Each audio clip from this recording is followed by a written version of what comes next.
Assalamualaikum warahmatullahi wabarakatuh. Perkenalkan, nama saya Bito Fala. Saya adalah dosen di program studi Sarjana Keperawatan Fakultas Ilmu Kesehatan Universitas Muhammadiyah Tasikmalaya. Saat ini saya akan menyampaikan tentang pernyataan diri dosen dalam unjuk kerja Tridharma Perguruan Tinggi dalam bidang penelitian dan publikasi ilmiah pada Serdos Smart tahun 2022. Baik, ini adalah pernyataan diri dosen dalam unjuk kerja Tridharma Perguruan Tinggi bidang penelitian dan publikasi ilmiah. Ini adalah riset profil saya. Ini adalah Sinta ID saya 6697050. Ini adalah Google Scholar saya. Selama saya menjadi dosen, saya sudah melakukan Tridharma Perguruan Tinggi. Salah satunya adalah penelitian dan publikasi. Ini adalah tentang publikasi saya selama menjadi dosen.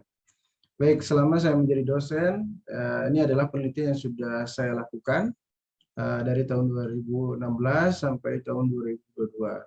Oke, untuk penelitian pada tahun 2016, saya sudah melakukan penelitian yang berjudul faktor-faktor yang berhubungan dengan tingkat stres pada lansia single parent di Taman Sari, Kota Tasikmalaya. Kemudian pada tahun 2019 berjudul Tuberculosis Knowledge Among University Student in Indonesia. Saya meneliti terkait tentang pengetahuan mahasiswa terkait tentang TB. Kemudian tahun 2019 saya juga melakukan penelitian yang berjudul hubungan antara jenis kelamin dengan angka kejadian hipertensi di Taman Sari, Kota Tasikmalaya. Kemudian 2019 juga saya juga melakukan penelitian yang berjudul hubungan tingkat pengetahuan lansia dengan perilaku hidup bersih dan sehat pada lansia di Tasikmalaya. Kemudian pada tahun 2020 saya melakukan penelitian yang berjudul Families Ability to Take Care the Patient of Type 2 DM in Tasikmalaya. Saya meneliti terkait tentang kemampuan keluarga, bagaimana dalam merawat anggota keluarga dengan penyakit DM tipe 2. Kemudian pada tahun 2021 saya mulai merancang penelitian tentang rancang bangun aplikasi edukasi berbasis Android untuk pasien tuberkulosis di Kota Tasikmalaya. Kemudian pada tahun 2022 berjudul faktor yang berhubungan dengan tingkat kepatuhan minum obat pada penderita TB di Kota Tasikmalaya. Oke, ini adalah publikasi yang sudah saya lakukan selama menjadi dosen. Yang pertama, ada faktor-faktor yang berhubungan dengan tingkat stres pada lansia single parent di Taman Sari, Kota Tasikmalaya. Saya publikasikan pada tahun 2016 sebagai anggota peneliti di seminar atau proceeding. Ya. Kedua, tuberculosis knowledge among student at Universitas Muhammadiyah Tasikmalaya pada tahun 2019, yaitu sebagai ketua peneliti. Saya publikasikan di jurnal Unimus, yaitu Southeast Asia Nursing Research. Kemudian yang ketiga adalah hubungan antara jenis kelamin dengan angka kejadian hipertensi di Taman Sari, Kota Tasikmalaya. Pada tahun 2019, saya sebagai ketua peneliti dan saya publikasikan di Jurnal Mitra Kencana, Keperawatan dan Kebidanan.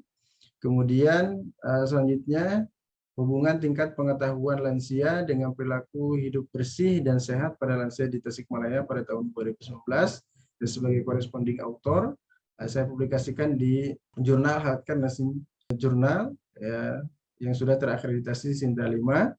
Kemudian pengaruh senam kaki diabetik terhadap sensitivitas kaki penderita DM pada tahun 2020 saya sebagai anggota peneliti.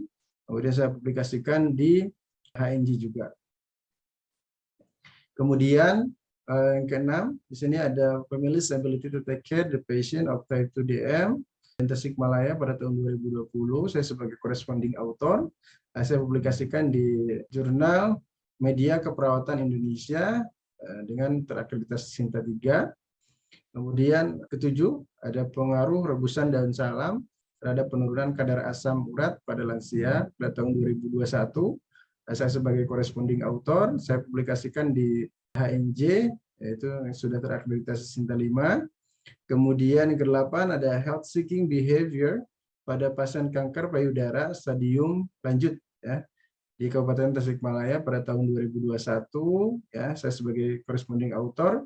saya publikasikan di Healthcare Nursing Journal. Kemudian yang ke-9 ada faktor-faktor yang berhubungan dengan tingkat kepatuhan minum obat pada penderita TB di Kota Tasikmalaya, yaitu pada tahun 2022 saya sebagai corresponding author, kemudian saya publikasikan di Healthcare Nursing Journal.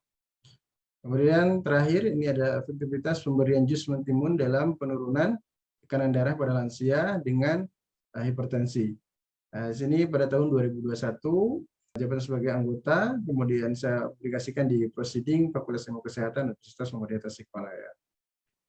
Oke, ini adalah bukti bahwa saya sudah melakukan publikasi, yaitu di Proceeding PTH, kemudian ini adalah Jurnal Southeast Asia Nursing Research, kemudian ini ada Jurnal Mitra Kencana, kemudian ini adalah Healthcare Nursing Journal. Kemudian di sini ada Media Keperawatan Indonesia, sudah terakreditasi Sinta 3. Ini ada Proceeding Fakultas Ilmu Kesehatan Universitas Muhammadiyah Tasikmalaya.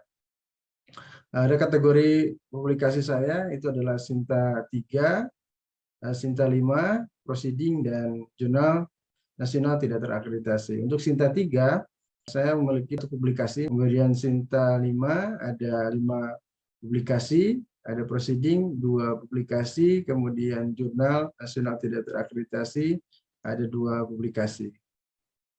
Ini adalah roadmap penelitian yang sudah, sedang, dan akan saya lakukan ke depan, yaitu yang mana saya di sini karena spesialisasi saya adalah keperawatan komunitas, ya. Di sini saya fokus pada penyakit PTM, ya, dan penyakit menular. Ya, di sini salah satunya adalah TB dan DM.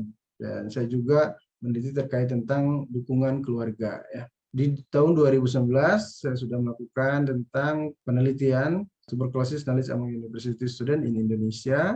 Kemudian pada tahun 2020 saya meneliti tentang family's ability to take care the patient of type 2 DM in Tasikmalaya, yaitu kemampuan keluarga dalam merawat pasien DM tipe 2. Kemudian 2021 itu merancang bangun aplikasi edukasi berbasis Android. Kemudian pada tahun 2002 saya juga meneliti tentang faktor yang berhubungan dengan tingkat kepatuhan minum obat pada penderita TB di Kota Tasikmalaya. Kemudian ke depan pada tahun 2023 saya berencana untuk meneliti tentang effectiveness of family-centered support system to improve self-care adherent among TB patient in Tasikmalaya. Jadi saya akan meneliti efektivitas dari support system dari keluarga, ya, untuk meningkatkan self-care, ya, kepatuhan self-care terhadap pasien TB. Ya. Oke, ini adalah penelitian yang saya anggap fenomenal, ya, yaitu tentang rancang bangun aplikasi edukasi berbasis Android pada penderita tuberkulosis di Kota Tasikmalaya.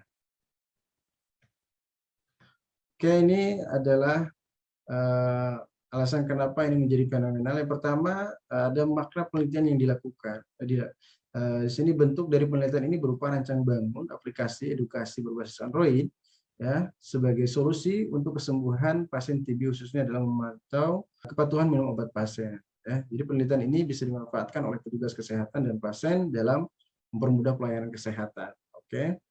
Kemudian adapun kesesuaian dengan bidang keilmuan, ya, ini sudah sesuai, yaitu dengan bidang saya, yaitu ilmu keperawatan komunitas.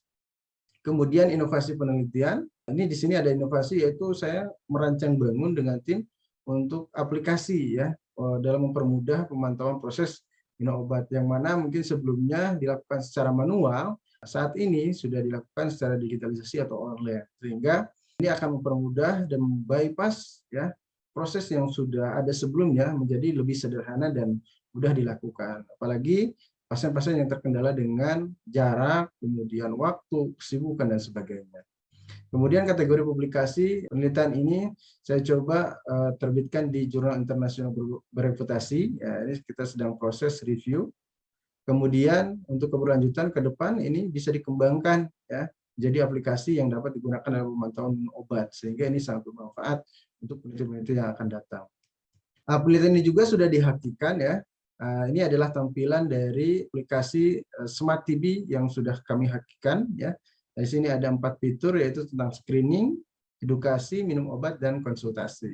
Nah, untuk screening ini adalah kita ingin memantau bahwa jika ada pasien yang memang terkena TB, maka mungkin anggota keluarga atau tetangga itu menjadi faktor risiko, sehingga dengan screening ini bisa memberikan gambaran ya kepada tim kesehatan terkait tentang apakah anggota keluarga atau tetangga itu termasuk risiko tinggi, sedang, atau rendah. Kemudian untuk edukasi ini, di sini kami sertakan media ya, media video, gambar, dan sebagainya untuk memberikan edukasi kepada pasien yang memang ini untuk meningkatkan pengetahuan pasien.